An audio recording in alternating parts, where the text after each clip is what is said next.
Olá, tudo bem? Preparado para mais uma aula de redação?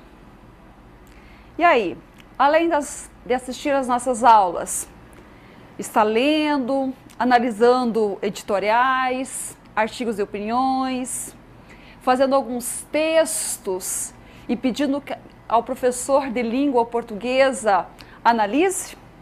É interessante para que você se prepare melhor para a produção do seu texto. Nesta aula, nós daremos continuidade às competências que são avaliadas nos textos do Enem. Nós já vimos que na primeira competência é avaliada o seu conhecimento em relação à língua padrão. Na segunda competência é analisado se você compreendeu o tema e se o expôs em um texto dissertativo argumentativo. E a outra competência que nós vamos analisar hoje tem relação com a coesão textual, ou seja, se você estabeleceu ligação entre uma oração e outra, se você estabeleceu ligação entre uma frase e outra, entre um parágrafo e outro. Ou seja, seu texto não tem informações soltas. Então vejamos aí no slide o que diz essa competência. Bem, a quarta competência diz o seguinte: demonstrar conhecimento dos mecanismos linguísticos necessários para a construção da argumentação. Ou seja, o seu texto será avaliado se você soube articular as partes, se você usou os elementos coesivos, se você utilizou o repertório linguístico ou vocabulário adequado. Ou seja, é aquilo que eu falei, se as informações estão interligadas. E hoje nós veremos como que nós podemos aprimorar isso, que recurso que nós podemos utilizar para que o que nós expomos no texto esteja interligado. Então vamos ao próximo slide. Bem, o que é realmente coesão textual? A coesão é a ligação, a relação, a conexão entre palavras, expressões, sentenças ou parágrafos do texto, tá? Então, coesão, ligação, relação, conexão entre aquilo que nós expomos no nosso texto. Há dois tipos de coesão textual, a referencial e a sequencial. O que quer dizer cada uma delas? A coesão referencial é para você evitar as repetições. Repetições em um texto empobrece. Então, não pode ficar repetindo o mesmo termo o tempo todo. É necessário substituir. Vamos substituir pelo quê? É o que nós veremos na sequência. Então, que recursos que eu posso utilizar para não ficar repetindo o mesmo termo, Que é o uso de pronomes, sinônimos, hiperônimos, hipônimos, advérbios e tantos outros. Nós vamos apresentar 10 recursos que você poderá utilizar no seu texto. Voltemos ao slide. Além da coesão referencial, nós temos a coesão sequencial. O que isso quer dizer? É a ligação entre vocábulos, frases e parágrafos. Aqui nós temos o uso dos conectores, que você conhece como conjunções, ou aqueles termos que nós utilizamos para ligar uma frase a outra, um parágrafo a outro, tá? Então, portanto, para estabelecer ligação entre as informações, você pode utilizar a coesão referencial ou a coesão sequencial, tá? Referencial ou sequencial. Então, nesta aula, nós daremos ênfase à referencial. Vejamos o próximo slide. O que vem a ser a coesão referencial mesmo? É a retomada de termos, expressões ou sentenças já mencionadas. Nesse caso, nós teremos a anáfora, tá? Anáfora. Ou a sua antecipação, catáfora. Ou seja, Ao escrever o texto, eu posso fazer o seguinte, eu posso me referir a algo que eu já disse.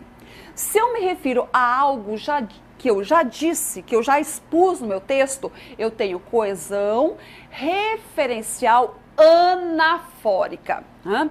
Além de eu me referir a algo que eu já disse, a outra opção é eu me referir a algo que eu ainda vou dizer no meu texto. Nesse caso, eu tenho a coesão referencial catafórica. Então, anafórica ao que eu já expus, catafórica ao que eu ainda vou expor. Então, é interessante, né? Eu recuperar algo que eu já disse ou referir a algo que eu ainda vou dizer.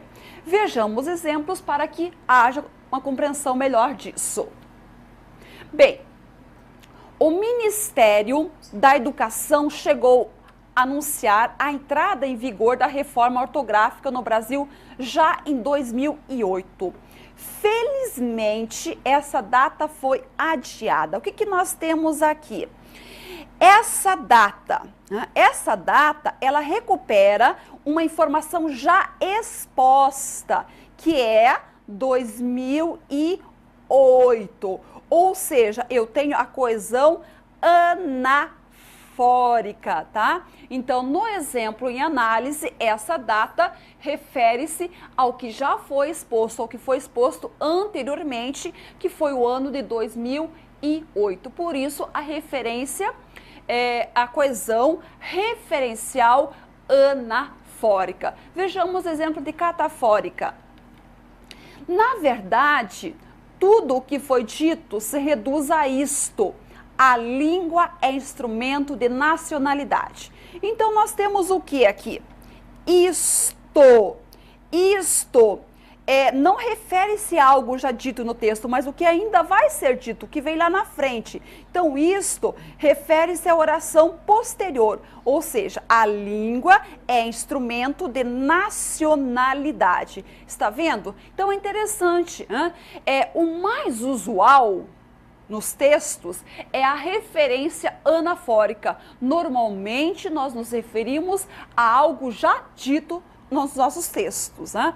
Mas além disso, nós temos a opção de nos referir a algo que ainda será dito, né? Então, é interessante nós observarmos isso na construção, de que forma nós podemos utilizar isso nos nossos textos, tá? E na sequência, nós vamos ver os recursos. Então, que recursos que eu posso utilizar para fazer a referência anafórica ou a referência catafórica? Vejamos. Bem, eu posso utilizar os pronomes. Vejamos o exemplo. A escrava Chica da Silva conquistou o homem mais poderoso das Minas Gerais. Ele comprou sua liberdade e a tornou rica. Mais que isso, a ex-cativa ganhou respeito. Né? Então, aqui nós temos vários termos em destaque. Vários pronomes, inclusive temos ele, um pronome pessoal do caso reto, sua, um pronome possessivo, a, um pronome pessoal do caso oblíquo e isso, um pronome demonstrativo. Interessante que todos esses pronomes sinalizados, eles se referem a algo já exposto. Então, aqui nós temos exemplos em que pronomes são utilizados para referir a algo já exposto, ou seja, o autor do texto utilizou a referência anafórica. Voltemos ao slide para observar aqui esses pronomes, eles se referem a o que eles retomam no texto em análise. Então, aqui, esse ele, o primeiro pronome aqui, esse ele, refere-se a quem? Ao homem, tá? Sua liberdade, liberdade de quem? Da Chica da Silva. E a tornou rica, quem é que ficou rica? A Chica da Silva. Mais que isso, esse isso refere-se a algo maior. refere-se à frase anterior. Ele comprou sua liberdade e a tornou rica. Você está observando? Então, o autor aqui, ele utilizou vários pronomes para não ficar repetindo o mesmo termo, né? Por exemplo, sua, para não ficar repetindo Chica da Silva. Se o autor do texto não usasse os pronomes, ele teria de repetir o mesmo termo. Consequentemente, empobreceria o texto, tá? Então, um dos recursos que você tem para estabelecer conexão entre as informações e para não ficar repetindo o mesmo termo é o uso de pronomes. Vejamos qual é o próximo recurso. Bem, o próximo recurso se chama elipse. O que vem a ser a elipse? A elipse é a omissão de um termo já exposto. Então, para não ficar repetindo esse termo, você tem como opção omiti-lo, tá? Desde que o seu leitor compreenda, consiga captar essa omissão. Vejamos como ela ocorre no exemplo aí. O livro bíblico do Levítico, que trata de leis e foi herdado de Torá dos judeus, é um caso exemplar. Afinal, ele está repleto de normas que, se fossem seguidas ao pé da letra hoje em dia, fariam com que nossa sociedade fosse pouco diferente de um regime opressor como o do Talibã. Bem, além da elipse, há outros recursos que o autor utiliza aqui, né? Olha, o livro bíblico do Levítico, esse que é um pronome relativo. Ele retoma o livro bíblico do Levítico. Vejamos o que mais. Então, o livro bíblico do Levítico é um caso exemplar. Então, nós temos aqui uma oração intercalada. Afinal, ele é um pronome que retoma o livro bíblico. Está repleto de normas que, se fossem... o que nós temos aqui? Nós temos, diante desse verbo, uma elipse. O quê? Que palavra que o autor omitiu aqui? Normas, repleto de normas. Se as normas fossem seguidas ao pé da letra, estão vendo? Está vendo aqui? Então, o autor omitiu normas. Fariam com que nossa sociedade fosse um pouco diferente de um regime opressor como o do Talibã, como o regime do Talibã. Observou? Então, o que nós temos aqui? Então, houve uma elipse aqui, se fossem, que são as normas, e regime opressor como o regime do Talibã. Então, nós temos dois casos de elipse. Então, o autor, ele optou em usar as elipses para não ficar omitindo o mesmo termo, né? Então, uma opção é o uso dos pronomes, a outra opção apresentada é o uso da elipse. E qual é a terceira? Então, vejamos. A terceira, bastante interessante, é o uso dos sinônimos. Você sabe, sinônimo é aquela palavra que pertence ao mesmo campo semântico. Então, é também interessante utilizar esse recurso para não ficar repetindo o mesmo termo. Vejamos o exemplo.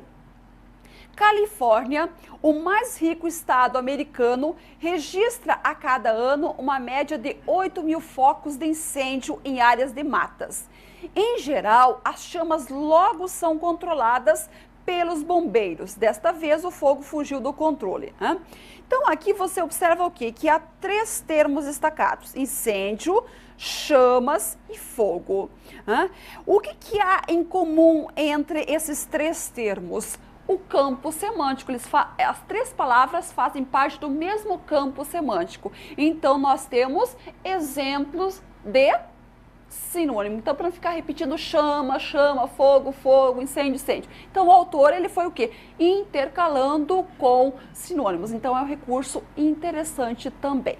Vejamos outro. Outro recurso, talvez você não conheça pelo nome, é o hiperônimo. Bem, o que é um hiperônimo?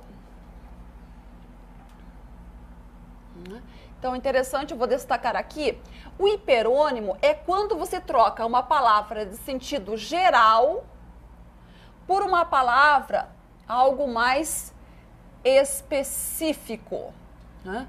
Um exemplo, você usa animal,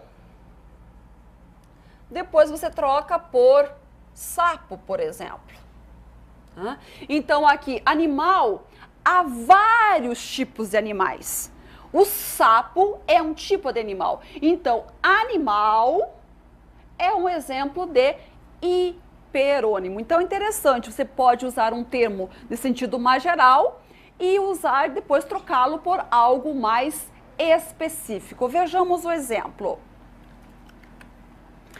A informática está na ordem do dia.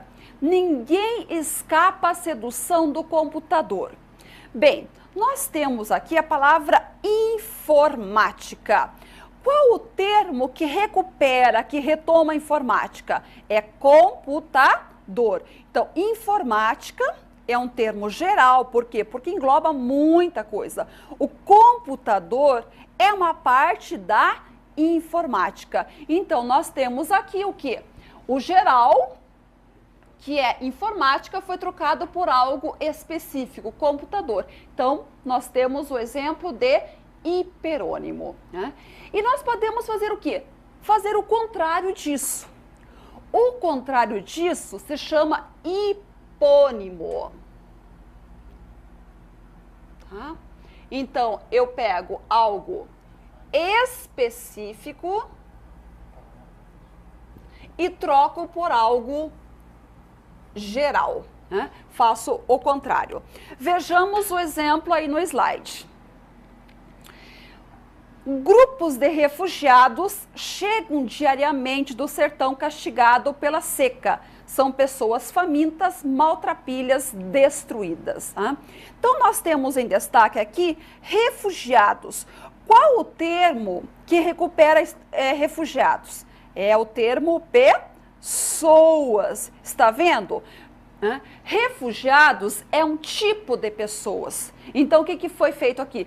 O autor optou em colocar algo mais específico e trocou esse termo específico por um termo mais geral. Então, nesse caso, ele usou o hipônimo. Então, você pode trabalhar isso no seu texto. Para não ficar repetindo o mesmo termo, coloca algo geral, troca por algo específico ou faz o contrário, específico por geral. Assim, você estará aproveitando o uso do hiperônimo e do hipônimo, ok?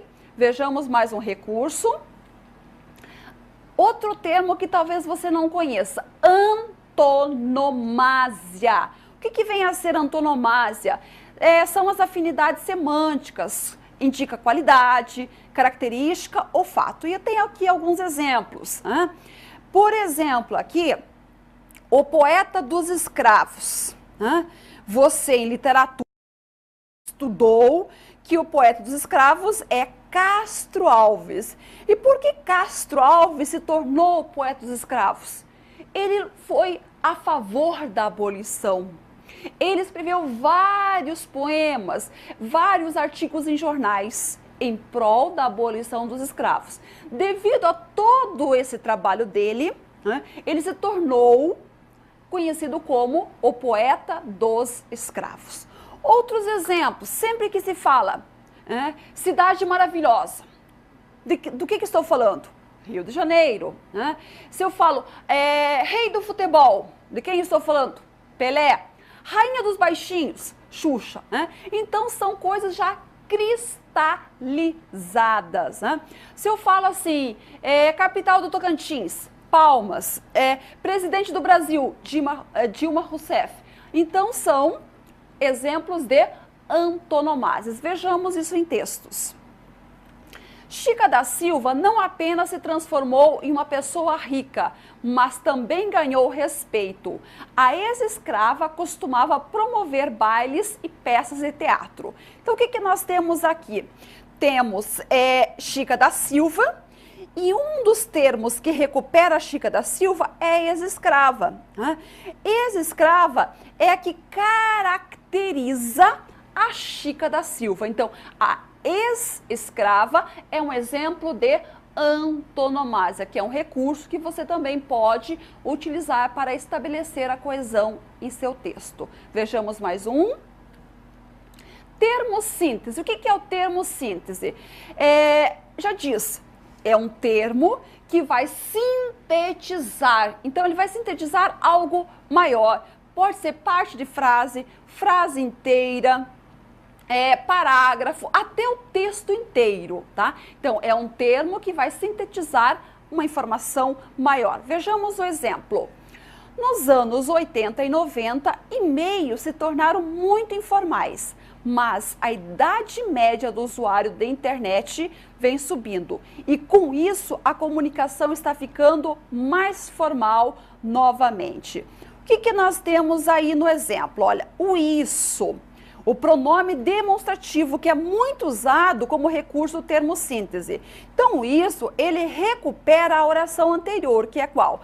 A idade média do usuário da internet vem subindo. Está vendo? Então, é um termo pequeno que sintetiza uma informação maior, né? Então, é interessante. Por quê? Porque é um termo pequeno que eu vou recuperar algo maior no meu texto para não ficar repetindo a mesma coisa que eu já disse. Então, é mais um recurso que eu tenho para estabelecer coesão no texto. E qual é o próximo? É o advérbio. O que é advérbio? Advérbio é aquela palavra que indica a circunstância, que pode ser de tempo, lugar, modo, afirmação, negação, intensidade. Aqui, o mais usado na coesão textual é o advérbio de lugar. Então, são os termos que recuperam lugar. Vejamos o exemplo. Ironicamente, o Brasil preenche a descrição exposta muito melhor que os Estados Unidos. Primeiro porque as pessoas daqui têm mais generosidade, ginga e prazer de viver que a maioria dos americanos. Então, o que o autor fez? Para ele não ficar repetindo Brasil, Brasil, Brasil, ele optou em usar um advérbio. Fica interessante. Além de não ficar repetindo Brasil, ele também ligou uma informação a outra, ou seja, estabeleceu coesão no seu texto. Então, é mais um recurso que você pode utilizar. Então, para não ficar repetindo a mesma informação, para estabelecer ligação entre uma informação e outra, você tem várias opções. Pronomes, advérbios, hiperônimos, hipônimos, antonomásias, a elipse, o termo síntese. Então, são alguns recursos. Vejamos mais um. A nominalização. O que vem a ser a nominalização? Nominalização vem do quê? De nome, né? Eu uso um verbo e esse verbo eu posso transformá-lo em nome. Vejamos o exemplo. Casar no século XXI é uma atitude bem diferente daquela que motivava o casamento no início do século passado, né? O interessante aqui, gente, é que o autor do texto começou com o verbo casar. Para ele não ficar repetindo esse verbo, ele trocou o verbo casar por substantivo desse verbo, que é o casamento. Então, a esse recurso nós chamamos de nominalização. Interessante? Interessante, ok? Bem, então aqui você viu que há várias opções para você trabalhar a coesão em seu texto. Nós vamos analisar aqui um trecho, e eu vou pontuar quais foram os recursos, como que o autor estabeleceu a coesão em seu texto. Então, lendo com bastante atenção e observando dos recursos analisados, quais estão presentes aí. Vejamos. O Asaburo Otaki nem imaginava que se tornaria carioca da gema, quando foi designado intérprete de 8 oficiais da Marinha Brasileira em visita ao Japão. Ele nem sequer falava nosso idioma. o inglês era a língua usada nas conversas com os militares. Então, o que que nós temos aqui? Então, nós temos um japonês, nós temos depois na sequência, olha aqui, que. Esse que é um pronome relativo. Ele se refere a quem? Ao otaki. Então, otaki não se tornaria, tá vendo? Se não usasse esse que, o autor teria de repetir. O Azaburo otaki. Quando foi designado, quem é que foi designado aqui? O que que o autor usou aqui? Ele omitiu o nome do japonês. Então, o que que ele usou aqui? Ele usou uma elipse. Está vendo? Ele usou um pronome relativo e aqui ele usou uma elipse para referir-se ao otaki. Então, foi designado intérprete de 8 oficiais. Depois, ele. Quem é esse ele? Otaki. Então, esse ele é um pronome que o autor usa para referir-se ao japonês. Então, ele nem sequer falava o nosso idioma. O inglês era a língua nas conversas com os militares. Militares recupera o quê? Os oficiais da marinha. Então, nós temos o quê? O mesmo campo semântico. Então, o que que nós podemos observar nesse pequeno texto? Então, há vários termos em que o autor, vários recursos que o autor usa para se referir ao otaki, para se referir aos 8 militares, Então, ele usa os recursos da coesão. Ele usou o pronome relativo, ele usou a elipse e ele usou o pronome pessoal do caso reto, além do sinônimo. Vejamos mais um trecho do mesmo texto. Mas o aristocrata japonês, então com 17 anos, ganhou a simpatia de Augusto Leopoldo, neto do imperador D. Pedro II, que o convidou para acompanhá-lo em sua viagem de volta para conhecer o Brasil. Então, o que que nós temos aqui? Aristocrata japonês. Aristocrata japonês caracteriza o otaki. Então, é um exemplo de antonomásia. Na sequência, nós temos um que. Esse que, ele se refere a Augusto Leopoldo, que convidou para acompanhá-lo. Esse lo...